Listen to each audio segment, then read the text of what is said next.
Have you guys heard about Blessed Miguel Pro, who's a Mexican Jesuit priest who had a public execution and his martyrdom's actually on camera? So Blessed Miguel Pro, right, who was born in 1891 in Guadalupe, Mexico.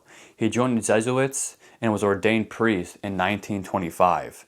He was known for being joyful, funny, and deeply devoted to the poor.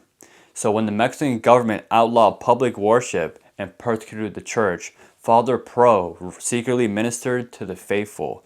So he disguised himself as a mechanic, sometimes as a beggar, and even as a businessman. He would also hear confessions and take the Eucharist to the sick.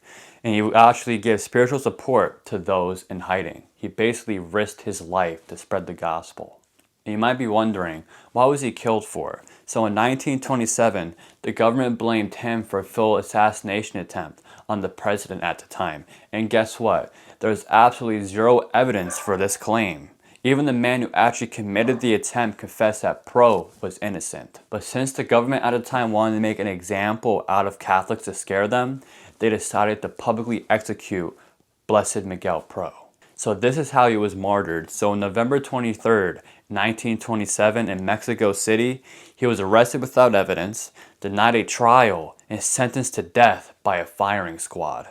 Before being shot, he forgave his executioners. He prayed, held a crucifix in one hand and a rosary in the other. He spread his arms in the shape of a cross and shouted his most famous words. He shouted, "Vive Cristo Rey," which means "Long live Christ, the King." The government even photographed this, and I'll put the photo on the screen. And Blessed Miguel Pro was beatified by Pope John Paul II in 1988 as a martyr for the faith.